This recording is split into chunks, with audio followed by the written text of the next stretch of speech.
Partition and unification of Germany. Germany जो है main कारण था इन दोनों वर्ल्ड वॉर्स के पीछे।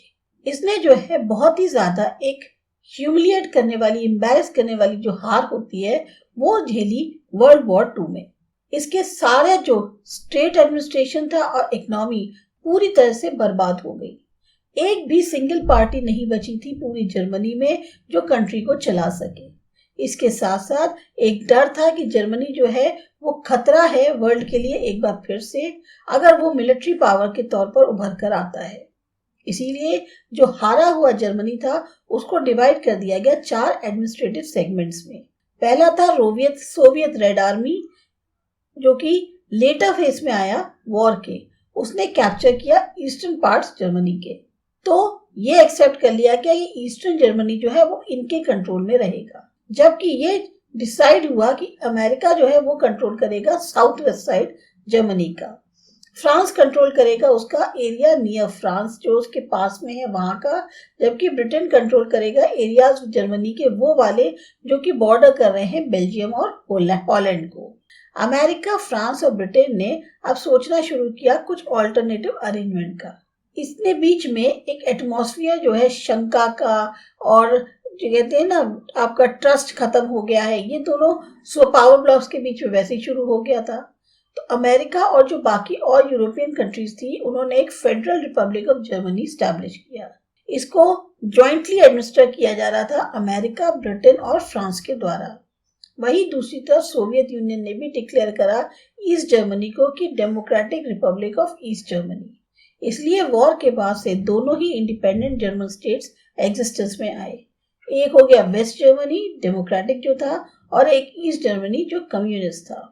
अब क्योंकि जर्मनी के 3 वेस्टर्न सेगमेंट्स जो है वो एक थे, 3 एडमिनिस्ट्रेटिव सेगमेंट्स जो बर्लिन के थे वो भी एक थे। इस रिएक्शन में सोवियत यूनियन ने अप्रैल 1948 में डिक्लेयर किया बर्लिन ब्लॉकेड। इसका नतीजा क्या हुआ कि बहुत ज्यादा तनाव हो गया सोवियत यूनियन और वेस्टर्न कंट्रीज के बीच में। बाद में एक हाई और 42 किलोमीटर लॉन्ग वॉल जो है जो कि सेपरेट कर रही थी वेस्टर्न और ईस्टर्न बर्लिन को, उसको बनाया गया। कम्युनिस्ट गवर्नमेंट ने रोकने की कोशिश करी। हजारों की संख्या में जो ईस्ट जर्मन सिटीजन थे कि वो जंप करके जो है यहाँ ना आ जाए जो फ्री एटमॉस्फेयर है वेस्टर्न जर्मनी का। कई लोगों की इसमें अपनी जानें भी चली गई ऐसा करने के लिए।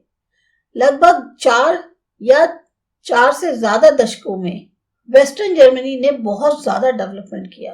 एक्सपर्ट्स मानते हैं इसे जर्मन मिरेकल। कोई भी चेंज नहीं देखने को मिला इकोनॉमिक कंडीशन में ईस्ट जर्मनी के। ईस्ट जर्मन कम्युनिस्ट गवर्नमेंट जो है उसने सारी होप्स जो थी लोगों की वो कुचल के रख दी। पॉलिटिकल फ्रीडम की जो उनके मन में थी या जो तेजी से इकोनॉमिक डेवलपमेंट हो उसको जो है कुचल के रख दिया। 1990 तक बहुत सारे इंपॉर्टेंट और बहुत जो हम सोच भी नहीं सकते ऐसे चेंजेस जो है इंटरनेशनल पॉलिटिक्स में हुए। कई कारण थे, जैसे कोल्ड वॉर सुपर पावर्स के बीच में वो खत्म हो गया। उस समय जो है क्रैक्स देखने को मिले थे जो सोवियत यूनियन टूट नहीं सकता था, उसमें भी जो है क्या कहते हैं टूट देखने को मिली। अल्टीमेटली सोवियत यूनियन टूट गया। नतीजा क्या हुआ कि 3 अक्टूबर 1990 को दोनों ही जर्मनी जो है वो फिर एक हो गए। लोग थे उन्होंने जर्मन वॉल तोड़ दी जो कि सिंबल था जर्मन डिवीजन का। लोग मानते थे कि जो डिमोलिशन है बर्लिन वॉल का ये जो है एक तरह से एंड है कोल्ड वॉर एरा का, और उन्होंने इस ओकेजन को खुले दिल से सेलिब्रेट भी किया। आज की डेट में जो यूनिफाइड जर्मनी है ये सबसे स्ट्रॉन्गेस्ट इकोनॉमिक पावर माना जाता है यूरोप के अंदर। 1990 के बाद से बहुत ज्यादा कोशिशें करी जा रही हैं कि वो जो है स्ट्रॉन्गेस्ट इकोनॉमिक नेशन बना रहे। क्या कहते हैं पिछले दशक में जैसे था वैसे ही वो जो है स्ट्रॉन्गेस्ट इकोनॉमिक नेशन बना रहे।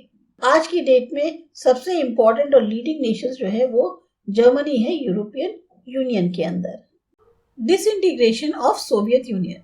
लास्ट डिकेड में 20th सेंचुरी के जो सोवियत यूनियन के प्राइम मिनिस्टर थे मिखाइल गोर्बाचोव, उनकी जो लिबरल पॉलिसी थी उसके कारण सोवियत यूनियन जो रशिया था उसकी एक तरह से टूट हो गई, उसमें डिसइंटीग्रेशन हो गया। शांतिपूर्ण तरीके से सोवियत यूनियन का डिसइंटीग्रेशन होना ये अपने आप में एक पीरियड माना जाता है इंटरनेशनल पॉलिटिक्स में। मिखाइल गोर्बाचोव जो है ये प्राइम मिनिस्टर बने थे सोशलिस्टिक साइड से 11 मार्च 1985 को। इनका एक लिबरल तौर पे एटीट्यूड था। रशिया ने काफी तरक्की करी साइंस और टेक्नोलॉजी के फील्ड में, यहाँ तक कि इन्होंने कैपेबिलिटी भी हासिल कर ली कि वो कम्पीट कर सके सुपर पावर्स जैसे अमेरिका है उनके साथ। गोर्बाचोव ने 2 नीतियां अपनाई, एक थी ग्लानोस्ट और दूसरी थी पेरेस्ट्रोइका। इस तरीके से गोर्बाचोव ने इंट्रोड्यूस करे इकोनॉमिक और पॉलिटिकल रिफॉर्म्स बजाय सिंगल हैंडेड कम्युनिस्ट रूल के, क्योंकि बहुत स्ट्रॉन्ग होल्ड था कम्युनिस्ट पार्टी का।